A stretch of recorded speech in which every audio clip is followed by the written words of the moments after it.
युद्ध के 14 दिन बाद ये स्थिति साफ हो गई है कि ईरान के जो हमले हैं उससे पूरी दुनिया पर असर पड़ा है। सोचिए, अमेरिका ने कभी उम्मीद नहीं की थी।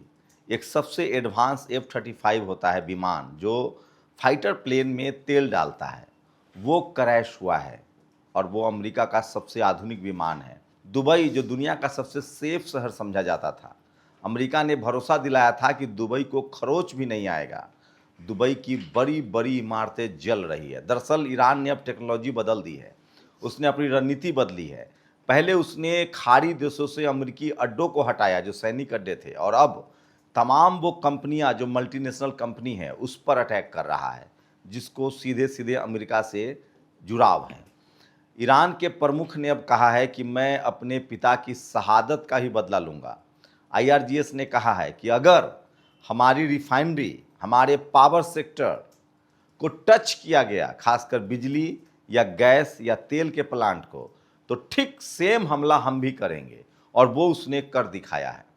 इजराइल का कोई भी रिफाइनरी अब काम नहीं कर रहा है, खासकर जो कोस्टल एरिया हाइफा है, वहाँ न बिजली है न तेल है।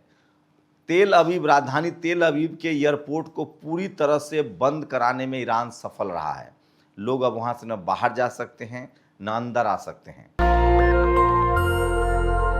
उनके पास भी बिजली के शॉर्टेज है, और सोचिए, ईरान की वजह से पूरी दुनिया में तेल के दाम और गैस के दाम बढ़ गए हैं। मतलब अब तक माना जा सकता है कि खाड़ी देशों में जो सब कुछ बेहतर था, वो इसलिए बेहतर था कि ईरान उन तमाम जुल्मों सितम को सह रहा था जो अमेरिका करता था। अमेरिका के तमाम प्रतिबंधों के बावजूद ईरान ने कभी किसी देश पर हमला नहीं किया। इससे पहले भी अमेरिका ने कोशिश की थी और इजराइल ने भी कोशिश की थी, लेकिन एक बात तो तय है कि युद्ध के 14वें दिन अमेरिका को अंदाजा नहीं था। अमेरिका, डोनाल्ड ट्रंप खासकर, किसी तरह से इस युद्ध से निकलना चाहते हैं। मैं बार बार कह रहा हूँ, खामनेई ने जो कहा था उसको पूरा कर दिया है। 40 साल के अपने सत्ता में, शासन में खामनेई ने ईरान को इतना मजबूत कर दिया है कि अब वो दुनिया के सामने आ गया है। तथाकथित सुपर पावर अब अमेरिका कहा जाने लगा है। उसके फाइटर प्लेन अब उड़ान नहीं भर पा रहे हैं। अब्राहम लिंकन, जो दुनिया का सबसे आधुनिक युद्धपोत है, वो वापस अमेरिका की तरफ लौट रहा है। होर्मुज स्ट्रीट में अब तक अमेरिका के 4 बड़े तेल टैंकर जो हैं उसको उड़ा दिया गया है। होर्मुज स्ट्रीट पर जो वाटर माइंस हैं, जो समुद्र के अंदर जो मिसाइलें हैं, वो ईरान ने तैनात कर रखी हैं, और वो 24 घंटा 25 घंटा तक काम करता है। इसका मतलब साफ है कि ईरान की नेवी अभी काम कर रही है, ईरान का एयरफोर्स भी काम कर रहा है, और डोनाल्ड ट्रंप जो है वो इस युद्ध से बाहर निकलने का रास्ता ढूंढ रहा है। अगर बर्बादी के लिहाज से बात करें तो दुबई को सबसे ज़्यादा अब टारगेट किया जा रहा है, क्योंकि अमेरिका की जो तमाम बड़ी कंपनियां जिसका दुबई में सेंटर है, उन बिल्डिंगों पर हमला किया जा रहा है, क्योंकि ईरान ने साफ कर दिया है कि अगर आप हमें नुकसान पहुंचाएंगे तो हम भी आपको नुकसान पहुंचाएंगे। IRGS ने कहा था कि डोनाल्ड ट्रंप को बिल्कुल नॉलेज नहीं है। पर्सिया की खाड़ी में वो घिर गया है, और हम स्लॉटर हाउस चलाना जानते हैं, और हमने अमेरिका और इजराइल को घेर लिया है, और वो उस स्लॉटर हाउस से अब निकल नहीं सकता है। ईरान ने साफ कर दिया है कि हम युद्ध को तभी ख़त्म करेंगे जब हमारी 3 मांगें कम से कम मानी जाएगी। पहला मांग कि अब ईरान पर कोई हमला नहीं करेगा। दूसरा, दुनिया के किसी देश पर कोई भी प्रतिबंध नहीं लगाया जा सकता है। और तीसरा, जो हमें आर्थिक नुकसान हुआ है, जो हमारा खामियाजा है, उस सब की पाई पाई अमेरिका को और इजराइल को चुकता करना पड़ेगा। इसका मतलब साफ है कि ईरान अब इस युद्ध से पीछे नहीं हटना चाहता है, क्योंकि ईरान के कई मकसद पूरे होते दिख रहे हैं, जिसमें सबसे बड़ा मकसद है वो खाड़ी देशों का अब नया बादशाह होगा। उसके हथियारों की बिक्री बढ़ेगी और उसके तेल की बिक्री अब छूट मिलेगी। कहा जा रहा है कि ईरान ने युद्ध के बाद से दोगुना तेल बेचना शुरू कर दिया है, और रूस और चीन उसके तेल के बड़े खरीदार हैं, जो चाहे तो दुनिया के देशों में उसकी सप्लाई कर सकते हैं। अभी गैस हो या तेल हो, ये सब कुछ इसलिए अस्त व्यस्त हो रहा है क्योंकि जल डमरू मध्य के होर्मुज स्ट्रीट पर सिर्फ और सिर्फ ईरान का वर्चस्व है। तो अमेरिका की जो कोशिश थी कि जल्दी ही ईरान को हराकर ईरान में एक अपना पपेट सरकार बना दिया जाएगा, और उसके बाद जो 35-40% दुनिया में जितने तेल संसाधन हैं उसके 35 से 40% गैस और तेल सिर्फ ईरान के पास है, उस पर कब्जा कर लिया जाएगा। लेकिन अमेरिका को सबसे बड़ा झटका इस बात से लगा है कि सारे खाड़ी देशों से उसके पैर उखड़ गए हैं। सारे खाड़ी देशों में उसके जो सैनिक अड्डे थे वो तबाह हो गए हैं। उसके सैनिकों को वापस अमेरिका लौटना पड़ रहा है या सुरक्षित ठिकानों पर लौटना पड़ रहा है। अमेरिका के नुकसान का अंदाजा आप इसी बात से लगा सकते हैं कि नॉर्थ कोरिया से सुरक्षा के लिए साउथ कोरिया को जो वायु रक्षा प्रणाली थार दिया गया था उसको दोबारा खाड़ी देशों में लगाया जा रहा है, क्योंकि अमेरिका को पता है कि उसके हाथ से अगर ये देश निकल गए तो उसकी बादशाहत खत्म हो जाएगी। अमेरिका के आर्थिक तरक्की के पीछे जो सबसे बड़ा खेल है वो है पेट्रो डॉलर का। तेल की जो भी खरीद फरोख्त और बिजनेस होती है, दुनिया में कहीं भी तेल का बिजनेस होता है, उसके लिए आपको डॉलर में पेमेंट करना होता है। और वो इसलिए होता है क्योंकि खाड़ी देशों में रिफाइनरी के जो मालिक हैं वो अमेरिकन्स हैं।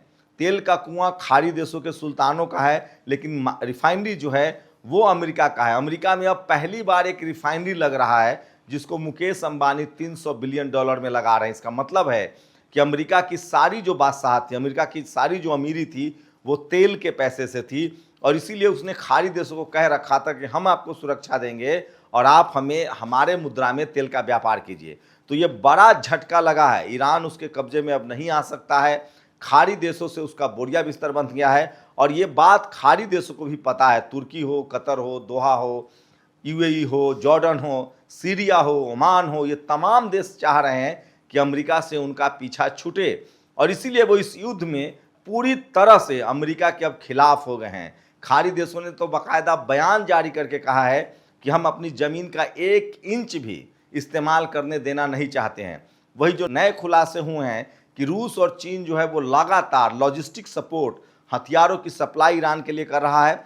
सैटेलाइट मैप उपलब्ध करवाया जा रहा है जिससे एक भी मिसाइल्स हो या फिर ड्रोन हो ये बेकार नहीं जा रहे ईरान के, और वो सटीक तरीके से खाड़ी देशों में अमेरिकी ठिकानों पर हमला हो रहा है। अमेरिका के लिए सबसे बड़ा सेटबैक है। पहले ही उसके 5 फाइटर प्लेन जो हैं कुवैत में वो क्रैश हो गए थे। उसके बाद अब जो फाइटर प्लेन में जो ईंधन रिफ्यूल किया जाता है हवा से हवा में जो ईंधन की रिफ्यूलिंग होती है उसमें भी उसको झटका लगा, उसका प्लेन क्रैश हुआ है। अब्राहम लिंकन पूरी तरह से क्षतिग्रस्त हो गया है, उसे वापस अमेरिका बुलाया जा रहा है। और सबसे बड़ी बात, खाड़ी देशों ने अमेरिका को अब तेल देने से मना कर दिया है, जिसका सीधा मतलब है कि तेल नहीं तो खेल नहीं। सवाल है कि आपके फाइटर प्लेन में तेल नहीं होंगे, आपके युद्धपोत में तेल नहीं होंगे, तो फिर आप कैसे लड़ेंगे। तो समझिए कि 14 दिन बाद अमेरिका का तो लगभग बोरिया बिस्तर ईरान ने बांध दिया है, उसे किसी भी कीमत पर वापस अमेरिका लौटना पड़ेगा। लेकिन अब जो मुश्किलें खड़ी हुई है वो इजराइल की। खामनेई ने पिछले ही युद्ध में कहा था कि अगर इजराइल ने हम पर हमला किया तो उसे नक्शे से हम गायब कर देंगे। लोगों ने इसको मजाक में लिया था। लोगों को लगता था कि इजराइल के साथ अमेरिका खड़ा है, लेकिन अब एक खुद बेंजामिन नेतन्याहू ने कहा है कि हम अब ईरान को नहीं हरा सकते हैं। इजराइल का शायद ही कोई शहर हो जहां आग की लपटें नहीं उठ रही हो। इजराइल का शायद ही कोई रिफाइनरी हो, शायद ही कोई इलेक्ट्रिसिटी प्लांट हो जिसको ईरान ने ध्वस्त नहीं कर दिया हो।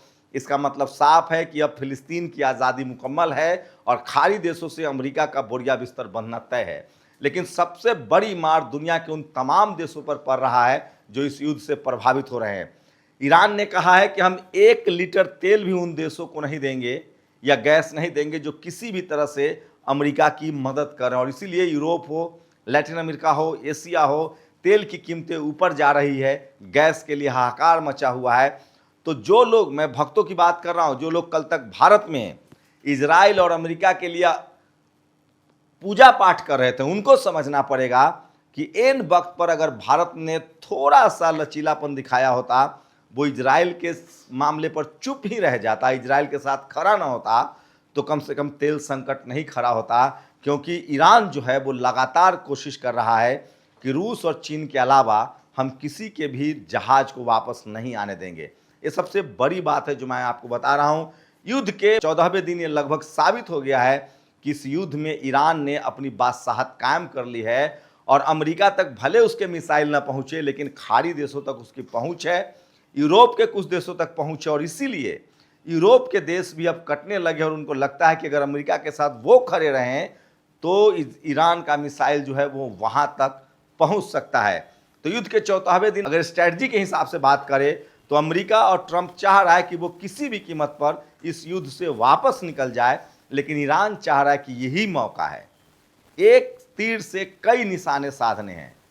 उसे फिलिस्तीन की आज़ादी चाहिए, उसे ईरान की सुवर्निटी चाहिए, उसे ईरान को फिर से निर्माण करना है, और साथ ही वो खाड़ी देशों का बादशाह है। अमेरिका ने सोचा था कि खाड़ी देश ईरान से युद्ध करेंगे, मैं खाड़ी देशों को भी हथियार बेचूंगा, इजराइल को भी हथियार बेचूंगा, और ईरान के भी तेल पर कब्जा हो जाएगा।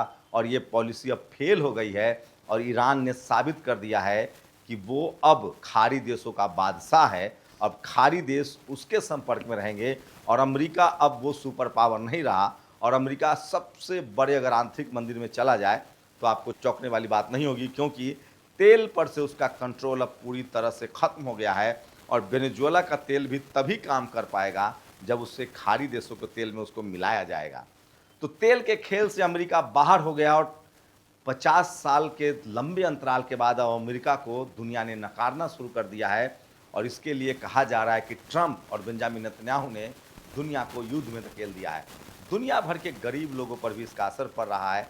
देखते हैं ये युद्ध कब खत्म होता है और लोगों को कब राहत मिलती है। शुक्रिया। दस्तक की आपसे गुजारिश है कि अगर इसको बचाना चाहते हैं तो नेशनल दस्तक को सब्सक्राइब करने के लिए रेड कलर के सब्सक्राइब बटन को दबाएं, फिर बेल आइकन की घंटी दबाएं। नेशनल दस्तक को बचाने के लिए बहुत जरूरी है कि हर खबर को शेयर करें, लाइक करें, कमेंट जरूर करें।